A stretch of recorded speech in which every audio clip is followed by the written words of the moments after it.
గాయం మానితే పొలుసు అదే పోతుంది. గాయం మానకుండానే పొలుసు పీకేస్తే గాయం తీవ్రమైన రక్తం కారుతుంది. జ్ఞానం అనేది అంచెలంచెలుగా కలగాలి, కానీ ఆరాట పడితే లాభం లేదు. గుర్తుంచుకోండి, నవ్వితే కనపడేది అందం, నవ్వితే కనపడేది ఆనందం, నవ్వుతూ నవ్విస్తూ ఉంటే కనపడేది అనుబంధం. నీ మనసులో ఏది నాటితే అదే పెరుగుతుంది. ప్రేమ, ద్వేషం, పగ, ప్రతీకారం, నిరాశ ఏదైనా కానీ దేన్ని పెంచుకోవాలన్న నిర్ణయం నీ చేతిలోనే ఉంది. ప్రతి ఒక్కరిలోనూ ఓపిక అనేది ఉంటుంది, కానీ అది ఎంతవరకు ఉండాలో అంతే ఉంటుంది. అది నశించిన రోజున ఆ మనిషిలో మరో మనిషి కనిపిస్తాడు. అదుపు తప్పి కింద పడితే ఆదుకోదు లోకం, అలసిపోయి కన్ను మూస్తే ఆపలేదు బంధం. దారిలోన చీకటైతే తోడు రాదు నీడ, జారిపోయి దూరమైతే చేరుకోదు ప్రేమ. అందుకే నిన్నే నువ్వు నమ్ముకో. నువ్వు నిరాశగా ఉంటే గతంలో జీవిస్తున్నట్లు, నువ్వు ఆతృతగా ఉంటే భవిష్యత్తులో జీవిస్తున్నట్లు, నువ్వు ప్రశాంతంగా ఉంటే వర్తమానంలో జీవిస్తున్నట్లు. ఒక మనిషికి చెడు అలవాట్లు ఉన్నాయి అని చెడ్డవాడు అనుకుంటే తప్పు. ఒక మనిషికి చెడు అలవాట్లు లేకపోతే మంచివాడు అనుకుంటే తప్పు. ఎందుకంటే మంచితనం అనేది అలవాట్లను బట్టి ఉండదు, మనసును బట్టి ఉంటుంది. ప్రతిదీ నీకు నచ్చినట్లే జరగాలి, నేను చెప్పిందే వినాలి అని అనుకోవడం మూర్ఖత్వం.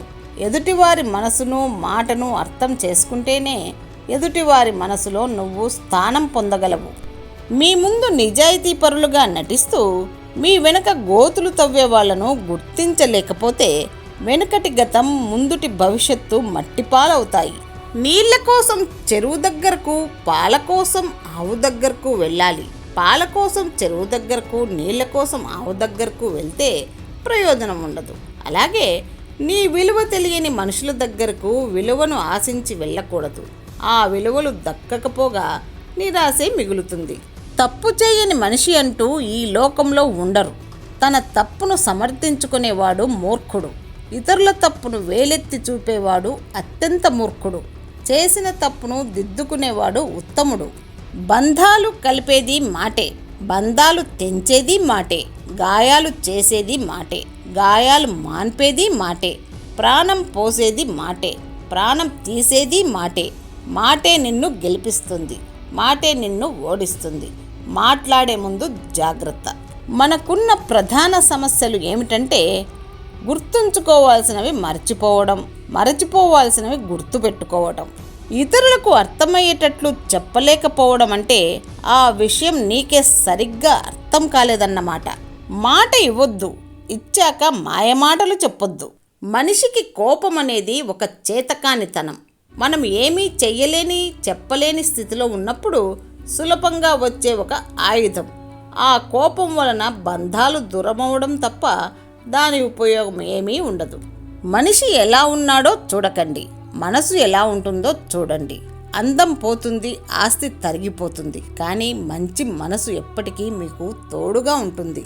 అవసరాలకు అనుగుణంగా తనను తాను మార్చుకునే మనస్తత్వం మనదైతే అందరూ మనవారే, పరాయి వారు ఎవ్వరూ ఉండరు, పోగొట్టుకోవడము ఉండదు.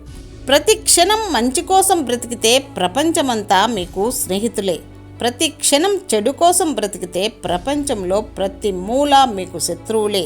ఈ లోకంలో నువ్వు ద్వేషించిన, నిన్ను ప్రేమించిన వాళ్ళు ఉన్నారంటే అది కేవలం అమ్మ మాత్రమే.